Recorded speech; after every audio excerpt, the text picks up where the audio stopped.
Shalom, selamat pagi saudaraku.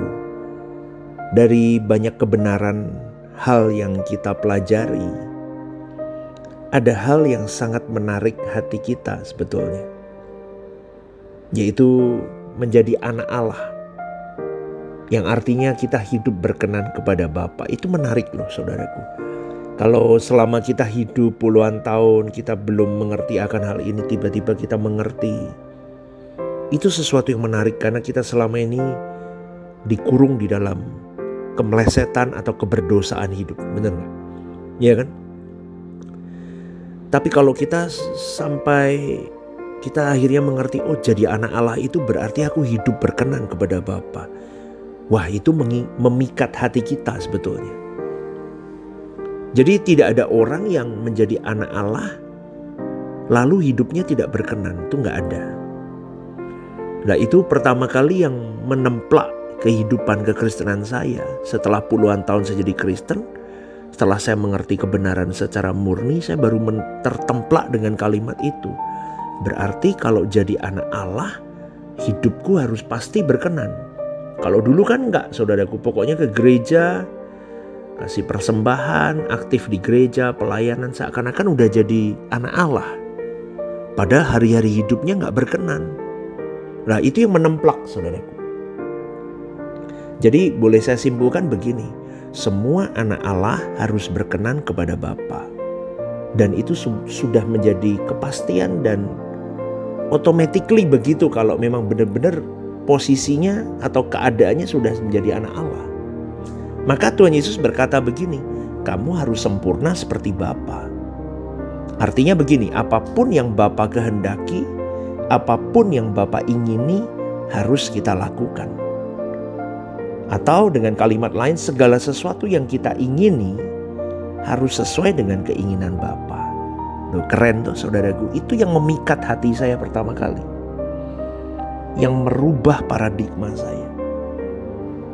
Atau lebih tepatnya lagi gini deh. Hidup dan jiwaku harus menjadi bejana di mana keinginan dan kehendak Bapa itu dicurahkan. Itu hidupku. Jadi sehingga ketika aku hidup hanya untuk melakukan kehendak Bapakku, menyelesaikan pekerjaan Bapakku, itu yang memikat hati saya, saudaraku. Ada satu lagi yang memikat hati saya. Semua yang menjadi anak Allah akan dimuliakan. Itu poin yang kedua, itu yang luar biasa. Dimuliakan dengan siapa? Dimuliakan bersama dengan Putra Tunggal Bapa, Tuhan Yesus Kristus, Tuhan kita yang mulia, Juru Selamat kita. Jadi menjadi anak Allah bukan beroleh kesempatan masuk surga saja, tetapi juga dimuliakan bersama dengan Tuhan Yesus. Duduk bersama-sama dengan Tuhan Yesus di dalam pemerintahan kerajaan Allah. Berarti itu sebuah sesuatu achievement, kekekalan yang memikat hati saya. Makanya Roma 8:17 berkata begini, bahwa kita akan menerima janji-janji yang diberikan baik kepada Tuhan Yesus juga kepada kita. Berarti saudaraku, betapa luar biasanya, betapa hebatnya posisi anak-anak Allah yang bisa dimuliakan bersama-sama dengan Tuhan Yesus. Itu yang harus kita ingat. Itu yang harus kita ingat, saudaraku. Kita harus mengingat itu dengan sungguh-sungguh bahwa suatu hari kita akan dimuliakan, dan itu sesuatu yang amazing. Dulu kita pikir kita bisa jadi orang Kristen biasa aja, mengaku anak Allah, udah begitu-begitulah ke gereja semuanya. Tapi kita tidak berkenan di hadapan Bapa kondisi kita. Tetapi dengan kita mengerti ini, setiap hari kita harus memperkarakan, apakah aku sudah berkenan belum di hadapan Bapa. Kita harus membawa diri kita di hadapan Tuhan setiap hari. Perkarakan diri kita di hadapan Tuhan setiap hari. Lalu temukan jawabannya. Sudahkah aku berkenan di hadapan Tuhan? Jangan merasa damai saja. Jangan merasa aman kalau kita belum pasti kita berkenan di hadapan Allah. Amin, saudaraku. Kalau Anda dan saya sungguh-sungguh memperkarakan ini, Bapa pasti menjawab. Ingat loh, firman Tuhan berkata, berbahagialah orang yang haus dan lapar akan kebenaran, karena mereka akan dipuaskan. Ini bertalian dengan orang yang tidak mungkin dimuliakan bersama dengan Tuhan Yesus kalau tidak berkenan di hadapan Bapa. Jadi sebenarnya semua anak-anak Allah itu harus seperti Tuhan Yesus. Itu sudah kualifikasi matinya, gak boleh diganggu-gugat. Matius 3:17 bahwa dikatakan di situ Bapa menyampaikan bahwa Tuhan Yesus adalah anak yang berkenan. Dan semua orang percaya harus seperti pribadi Tuhan Yesus.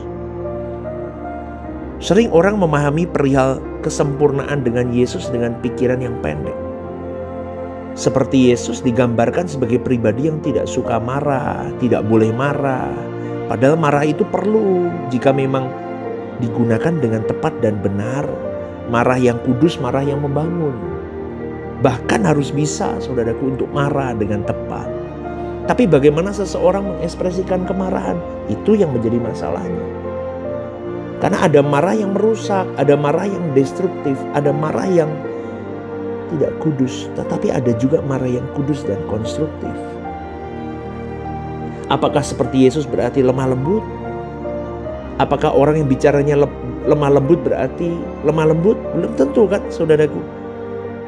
Kita tidak hidup bersama dengan Tuhan Yesus. Sedangkan para murid sendiri 3,5 tahun bersama dengan Tuhan Yesus. Belum tentu bisa menjawab kalau ditanya perihal seperti Yesus itu kayak apa sih? Nah, setiap individu harus memperkarakan sendiri bagaimana menempatkan diri seperti Yesus di mata Bapa, di mata Tuhan kita Yesus Kristus. Caranya gimana? Rendahkan hatimu, buka hatimu, biar Roh Kudus yang menggarap diri kita, supaya Tuhan menempatkan Roh Kudus di dalam keadaan kita. Kita ini kan berbeda-beda kan, saudaraku. Wong satu lahiran kakak beradik aja bisa beda karakter dan temperamentalnya. Tetapi dari semuanya itu, dari masa lalu, trauma, apapun itu, watak, semuanya, Roh Kudus bekerja menggarap seseorang menjadi pribadi seperti Yesus. Versi manusia itu menjadi versi Yesus itu dibutuhkan waktu panjang. Tetapi semuanya akan berlabuh di pada satu titik yang sama, seperti Yesus dimulia yang berkenan di hadapan Allah Bapa. Sebetulnya begitu. Tetapi tinggal manusianya masing-masing membuka diri atau tidak mau untuk digarap sama Tuhan. Tuhan Yesus pasti menuntun bagaimana kita punya karakternya, kita punya moralnya. Pasti dituntun. Coba renungkan dirimu baik-baik, saudaraku. Seperti Yesus belum dalam diri kita. Mana yang belum? Mana yang harus kita garap? Tidak usah tunjuk orang deh. Tunjuk diri kita sendiri kok. Ya. Apa yang masih belum? Ya, maka betapa berharga waktu yang Tuhan berikan kepada engkau dan saya.